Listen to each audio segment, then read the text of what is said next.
Kenapa baiknya kita harus karena orang lain?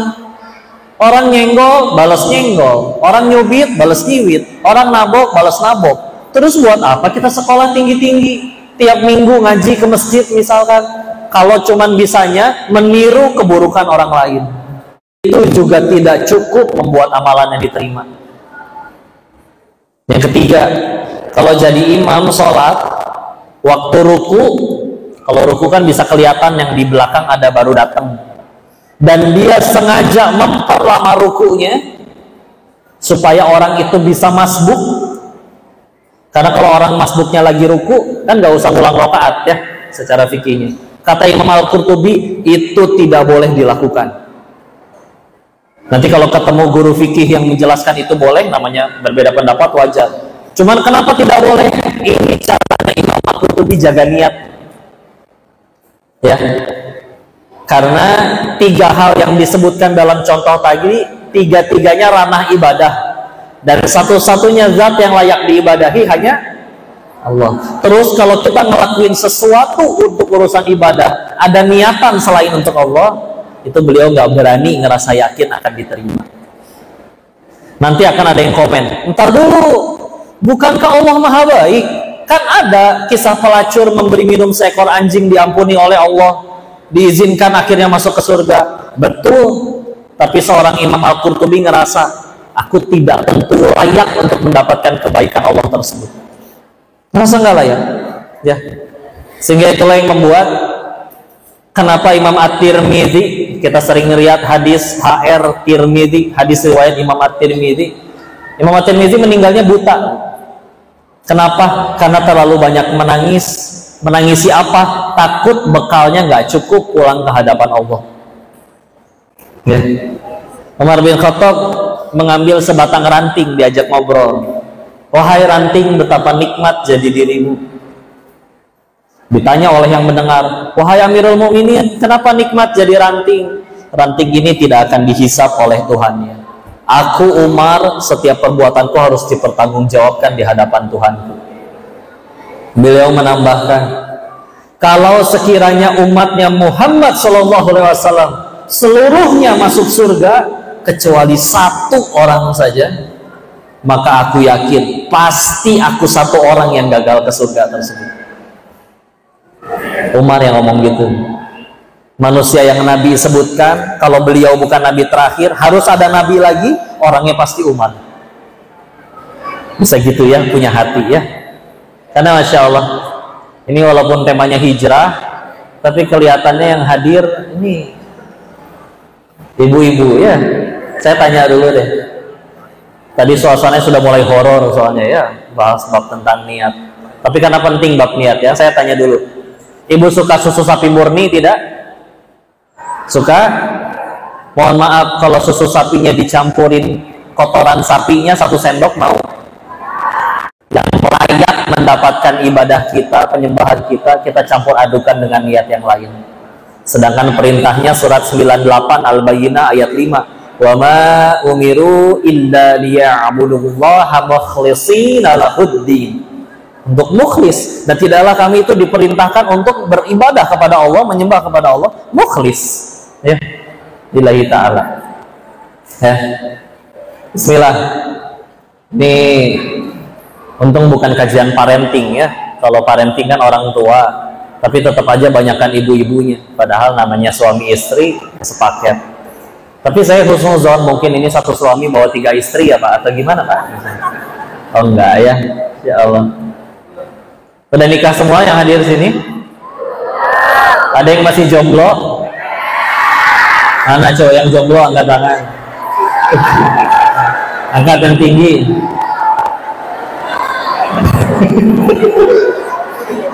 Entar dulu. Iya makanya entar dulu. Bu, tolong bedakan ya. Tolong bedakan jomblo dengan janda Bu ya. Iya sih betul, sama-sama single ya. Tapi dah, ya, saya nanya kayak tadi juga bukan pengen nafkahin Bu, bukan Bu ya. Cuma nanti akan menentukan bahasan kita kemana gitu ya. Baik, Masya Allah ya. Semoga yang belum punya pasangan, Allah anugerahkan pasangan yang solih solihah. Kurang keras aminnya, nggak niat ya, biasa aja kali. Masya Allah. Nyari yang kayak gimana jodohnya?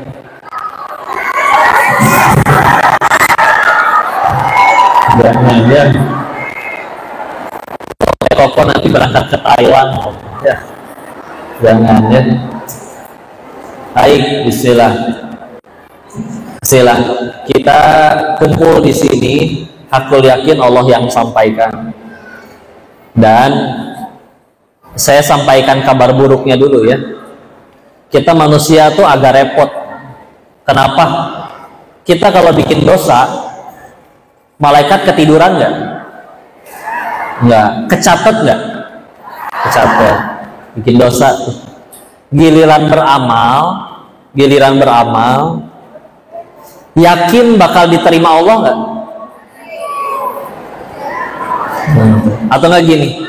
Jawab, ibu udah sholat, bapak udah sholat, udah nggak kehitung berapa kali dari pertama kali belajar sholat sampai detik ini. Jawab satu aja, sholat kita yang mana yang yakin itu diterima Allah, sebut yang mana. Nggak bisa nyebut ya, repot ya. Begitu akhirnya maksiat, malaikat nggak ketiduran, jadi kecatet. Giliran beribadah, sholat, tadi ada yang udah sholat subuh, tadi ada yang udah sholat asar, belum tentu bakal keterima oleh Allah. Sah kok iya, bicara sah sama sah. Jadi penggugur kewajiban. Yang harusnya nggak sholat zuhur dosa, dia udah sholat zuhur meskipun lupa rakaat, sah, nggak jadi dosa, enggak. Tapi kan kita udah tahu, buat nyampe ke surganya Allah nggak cukup sekedar yang sah, tapi cukup harus ngejar yang diterima oleh Allah. Ya, sedangkan tadi amalan yang mana kita itu tidak tahu. Nabi Adam alaihi salam diusir dari surga karena satu dosanya. Kita yang pengen ke surga, dosanya berapa? Apa cuma satu? Ya. Terus mau ke surga dengan cara apa? Misalkan mengingat, aduh sholat sering lupa rakaat, istighfar jarang, sedekah diirit-irit, ya. Maka mengingat itu, tahu-tahu diuji, dikasih fasilitas penggugur dosa oleh Allah. Sakit misal, ya udah jangan dikeluhkan. Berobat sampai sembuh harus wajib, tapi nggak boleh sampai tidak menerima takdir Allah. Ya, apalagi maha baiknya Allah. Ternyata ke surga itu bukan bicara amalan kita, tapi masuk surga Allah itu karena rahmat dari Allah. Karena apa? Karena rahmat Allah. Karena kalau bicara amalan, yang mana tuh jujur-jujuran yuk, yang mana sih salat kita tuh yang udah keterima itu yang mana? Sedekah kita yang mana? Baca Quran kita yang mana? Kita tahu. Alhamdulillah kabar baiknya, kalau urusan sama manusia, kita berbuat 1000 kebaikan, satu aja kita bikin cacat, bisa rusak 1000 kebaikan itu. Tapi kalau urusannya sama Allah, 1000 kesalahan kita, ada satu aja amalan yang Allah ridho menerimanya. Allah punya hak mengampuni sisa yang 1000 kesalahan. Dan pertanyaan selanjutnya, kok kalau semuanya Allah yang nentuin, buat apa kita ibadah? Buat apa kita ikhtiar? Ya, yang jualan, buat apa saya nawarin barang saya? Yang nentuin orang itu mau beli atau tidak, Allah bolak-balik hatinya atau tidak. Buat apa dokter datang ke IGD tengah malam? Kan yang nyembuhin Allah, bukan dokter. Kalau kata Allah sembuh, nggak disentuh oleh dokter pun sembuh. Kata Allah harus meninggal, diobatin kayak gimana, obat seperti apapun pasti meninggal, betul? Maka ditanya, buat apa kita ikhtiar? Ya, buat apa kita ikhtiar? Yang paling penting agar jadi amal soleh. Ulangi, agar jadi apa? Ngumpulin amal aja kita mau. Karena hitungannya begini ya, ini ilustrasinya. Andai ada orang yang seumur hidup keinginannya dikabul, jangankan bermunajat mengangkat tangan, baru juga ngelamun udah langsung dijadikan kenyataan oleh Allah. Tapi tidak ada satupun perbuatan tindakan yang jadi amal soleh. Meninggal bawa apa? capek doang di dunia, bakok sana sini. Di dunia mah iya, berhasil jadi pemimpin, berhasil jadi orang kaya, beneran viral, beneran centang biru. Tapi meninggal nggak bawa amal soleh, jadi apa? Capek doang di dunia. Atau ada orang yang seumur hidup lebih sering gak dikabul doanya, tapi setiap kali ngucap, berbuat, bertindak, semuanya jadi amal soleh yang Allah terima. Meninggal, dia paling banyak bekalnya. Padahal di dunia, dia yang gak kepilih, dia yang dicaci, dia yang difitnah, dia yang direndahin, diremehin. Yuk, ini jadi jawaban kenapa orang-orang yang soleh asli ya, entah nabi, sahabat, ulama, siapapun itu, kok mereka udah segitu ibadahnya baik, pahala banyak, dosa sedikit, ujian lebih berat daripada orang-orang, tapi tetap jadi orang baik, dijahatin juga tetap balas dengan kebaikan. Ngapain? Ngejar apa? Sederhana, mereka mah cuma ngumpulin amal, yang penting Allah suka. Karena selagi kita belum ngejarnya itu, seperti mereka, bantuin orang yang nggak balas, ngambek. Tolongin orang yang nggak terima kasih, bete. Senyumin orang yang malah judes, nggak mau senyum lagi, ya, dan lain-lain. Kenapa baiknya kita harus karena orang lain? Orang nyenggol, balas nyenggol. Orang nyubit, balas nyuwit. Orang nabok, balas nabok. Terus buat apa kita sekolah tinggi-tinggi? Tiap minggu ngaji ke masjid misalkan, kalau cuman bisanya meniru keburukan orang lain. Kan udah tahu fitnah teh buruk, tapi kita balas karena dia fitnah saya, harus saya fitnah balik. Ya itu buat apa ngaji selama ini? Tapi dia zolim, dan meninggal nggak ditanya kelakuan dia, ditanya kelakuan masing-masing. Ya, enak tuh kalau tujuannya kayak gitu. Ya, kutip pendapat Abdullah bin Mas'ud, Insya Allah, semua orang adalah tamu, semua yang kita punya adalah titipan. Namanya tamu pasti pulang, nggak mungkin nginep seumur hidup.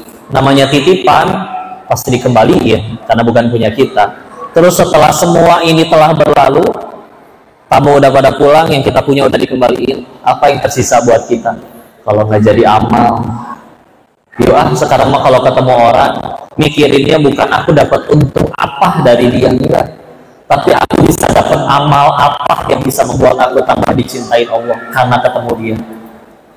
Ketemu orang nggak bisa ngaji, orang teh bodoh banget sih, udah tua masih nggak bisa ngaji, misal. Yang berarti sekarang dipikirnya, aku bisa dapat amal apa karena kenal dia. Oh, dia nggak bisa ngaji, Allah titipin ilmunya, ya udah belajar sama-sama. Yuk, enak. Setuju tidak? Setuju? Bu. Kalau di sini iya gitu ya, yang sopannya. Alhamdulillah. Bu, kenapa ibu-ibu itu kalau foto nggak bisa satu kali? Serius saya nanya ya, sekali tetap harus 3 kali ya. Oke, kita ulang foto yang sama, yang moto sama, sudutnya sama, orangnya sama, kameranya sama. Foto yang kedua, sekarang yang 9 merem semua, tapi ibunya cantik sendiri. Itu ya kan yang diposting di medsos. Saya mah kasihannya sama abang-abang kameramennya yang foto mana tadi ya. Karena suka disebut, Mas, tolong jangan gendut ya. Gimana caranya ya? Insya Allah. Yang makan banyak kan ibu. Kenapa yang dimarahin yang moto? Insya Allah. Bu, suka foto-foto nggak? Suka. Kalau jalan-jalan seharian foto-foto nggak? Foto. Nyampe rumah dicek dong di handphonenya. Ternyata pas buka handphone ada foto T273 misalkan ya. Misal, kan memorinya gede ya. Itu 200 foto lebih diposting semua nggak Bu? Udah seleksi dong. Seleksi. Yang mana yang ibu hapusin? Yang ibunya cantik atau yang ibunya jelek? Padahal di foto yang ibunya jelek, teman-teman ibu cantik semua loh. Nggak peduli. Ya, nggak apa ya. Masya Allah. Inilah ras terkuat di muka bumi ya. Insya Allah. Sen kiri belok kanan, siapa yang salah?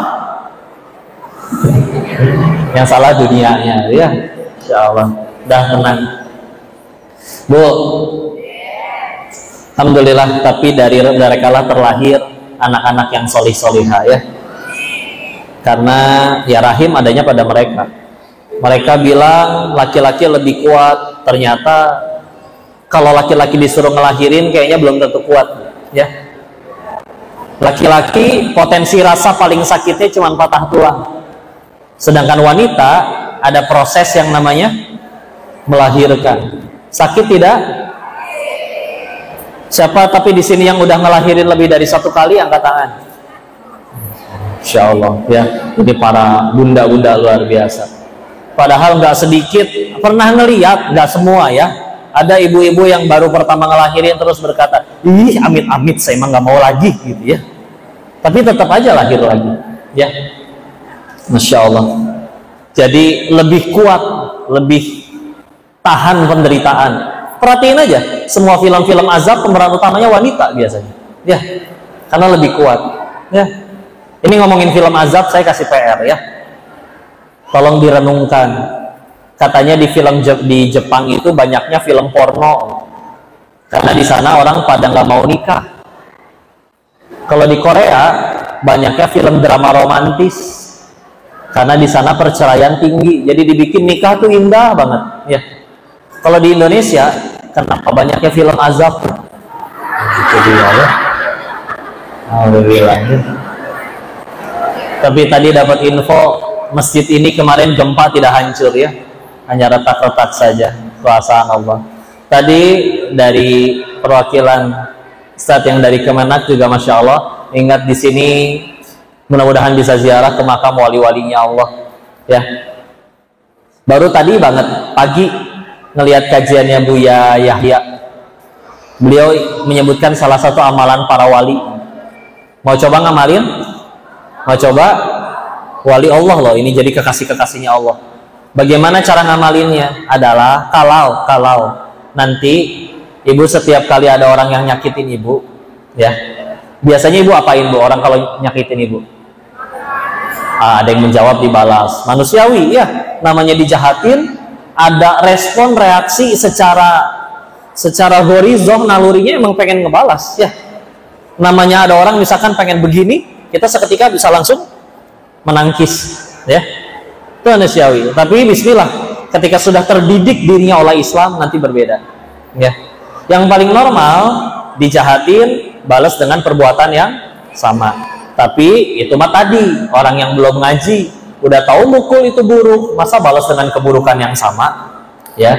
Itu satu. Ada lagi yang dia ketika dijahatin diem, tapi tengah malam 2:30 bangun, ambil wudhu, sujud, berdoa kepada Tuhannya.